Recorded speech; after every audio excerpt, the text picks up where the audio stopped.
बड़ी खबर के साथ विधानसभा उपचुनाव से बड़ी खबर आ रही है जुड़ी हुई।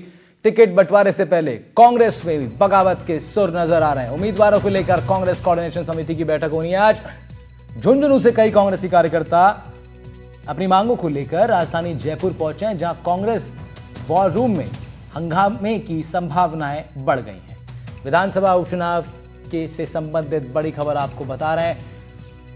कांग्रेस कोऑर्डिनेशन समिति की बैठक होनी है आज। झुंझुनू से कई कार्यकर्ता इस बीच टिकट बंटवारे की अपनी मांग को लेकर राजधानी जयपुर में स्थित कांग्रेस मुख्यालय पहुंचे हैं। यहीं पर कांग्रेस कोऑर्डिनेशन समिति की भी बैठक होनी है। उसी से पहले कांग्रेस के अंदर नामों की घोषणा होने से पहले ही बगावत के सुर दिखाई देने लगे। उम्मीदवारों को लेकर कोऑर्डिनेशन समिति की बैठक होनी है, मगर उसी से पहले अपनी मांगों को लेकर, अपनी दावेदारी प्रबल करने को लेकर अलग अलग उम्मीदवारों के समर्थक पहुंच रहे हैं कांग्रेस मुख्यालय, जहां पर आज कोऑर्डिनेशन समिति की बैठक होगी।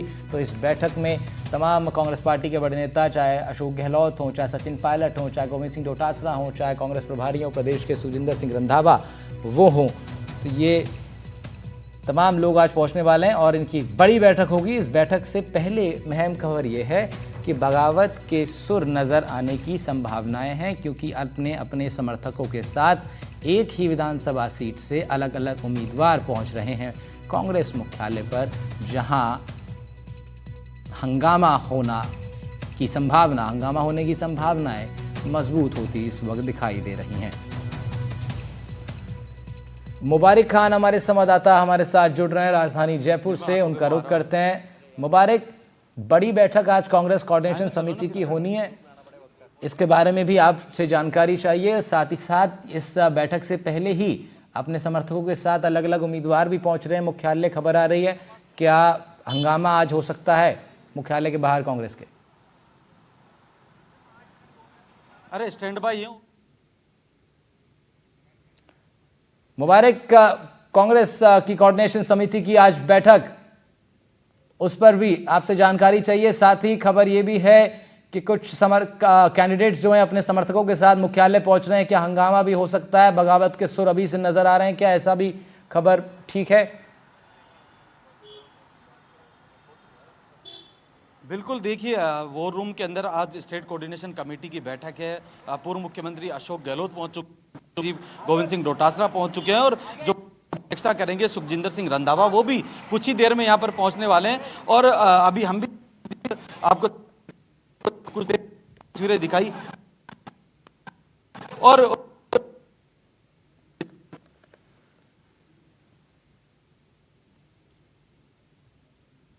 मुबारक का रुख करेंगे दोबारा।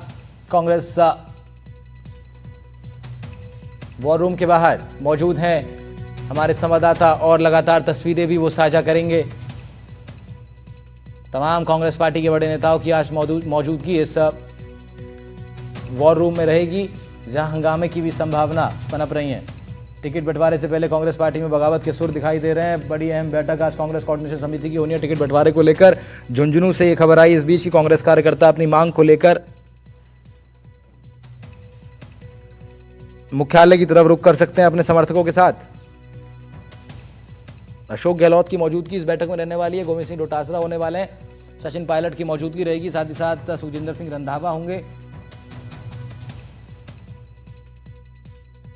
टिकट बंटवारे से पहले कांग्रेस पार्टी में बगावत के सुर, उम्मीदवारों को लेकर कांग्रेस कोऑर्डिनेशन समिति की बैठक आज। झुंझुनू से कई कांग्रेसी कार्यकर्ता मांगों को लेकर जयपुर पहुंच रहे हैं।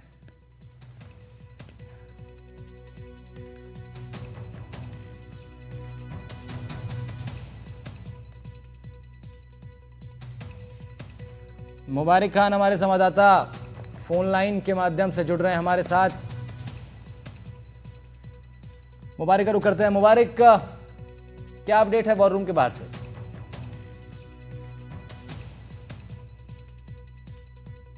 मुबारक, क्या अपडेट है कांग्रेस वॉर रूम के बाहर से? और प्रभारी सुखजिंदर सिंह रंधावा भी कुछ ही देर में यहाँ पर पहुंचेंगे। उससे पहले पूर्व मुख्यमंत्री अशोक गहलोत पहुंच चुके हैं और पीसीसी चीफ गोविंद सिंह डोटासरा पहुंच चुके हैं। तमाम इस बैठक में शामिल होने वाले नेता सीपी जोशी भी यहाँ पर पहुंच चुके हैं। तो कुछ ही देर बाद ये बैठक शुरू हो जाएगी। जैसे ही प्रभारी सुखजिंदर सिंह रंधावा यहाँ पहुंचेंगे, उसके बाद बैठक जो है शुरू की जाएगी। और प्रदेश में होने जा रही 7 सीटों पर उपचुनाव को लेकर ये अहम बैठक है और इस बैठक के कहीं ना कहीं इस बैठक के बाद टिकटों की जो है वो घोषणा हो जाएगी, क्योंकि 7 सीटों पर चुनाव होने जा रहे हैं। कांग्रेस फिलहाल जो मौजूदा स्थिति है उसमें कांग्रेस के पास 4 सीटें हैं और जो 3 अन्य जो सीटें हैं वो गठबंधन के साथ कांग्रेस 2 सीटों पर गठबंधन में थी। एक जगह कीवसर वाली जो सीट है वहां से खुद हनुमान बेनीवाल आरएलपी से जो अब सांसद बन चुके हैं, पहले वो वहां से विधायक थे, ऐसे में वो सीट भी वहां से खाली हुई है। तो कुल मिलाकर ये 7 सीटें हैं जिन पर चुनाव होने हैं। कांग्रेस किस मजबूती के साथ उतरना चाहती है, किनके साथ गठबंधन करना है या नहीं करना, हालांकि 84 और सिलुम्बर को लेकर गठबंधन की बात अब खत्म हो चुकी है।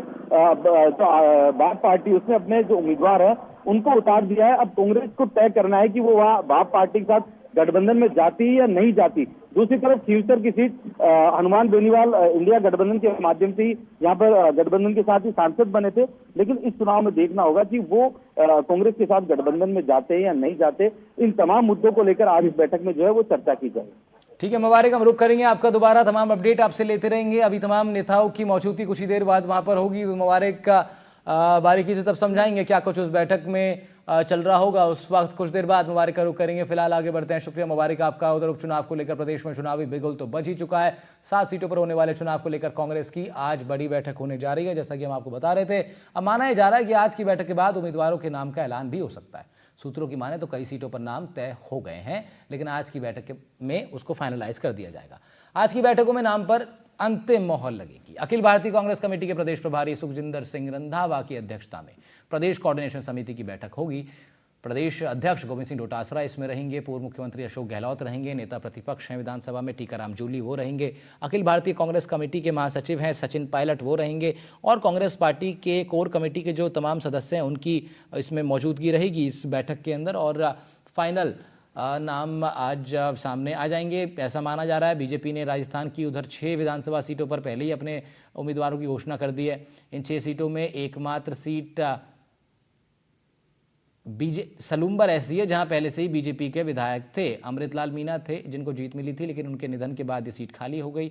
अन्य जिन 5 सीटों पर बीजेपी ने अपने उम्मीदवारों की घोषणा की है, चाहे वो देवली उनियारा हो, चाहे वो रामगढ़ हो, चाहे दौसा हो, इन सभी पर कांग्रेस पार्टी का विधायक है। देवली उनियारा से कांग्रेस के हरीश मीणा ने चुनाव जीता था बीजेपी के राजेंद्र गुर्जर को हराकर। इस बार फिर बीजेपी ने राजेंद्र गुर्जर को ही टिकट दे दिया है। हरीश मीणा के संसद के लिए निर्वाचित होने पर यह सीट खाली हो गई है। रामगढ़ सीट कांग्रेस विधायक जुबेर खान के निधन के बाद खाली हो गई। कांग्रेस की यह मजबूत सीट मानी जाती है। विधानसभा उपचुनाव का कार्यक्रम घोषित तब हो चुका है, तो नामांकन प्रक्रिया 18 अक्टूबर से शुरू हुई थी। 25 तारीख इसकी आखिरी तारीख है। 28 अक्टूबर को नामांकन पत्रों की जांच होगी। 30 तक नाम वापस लिए जा सकेंगे।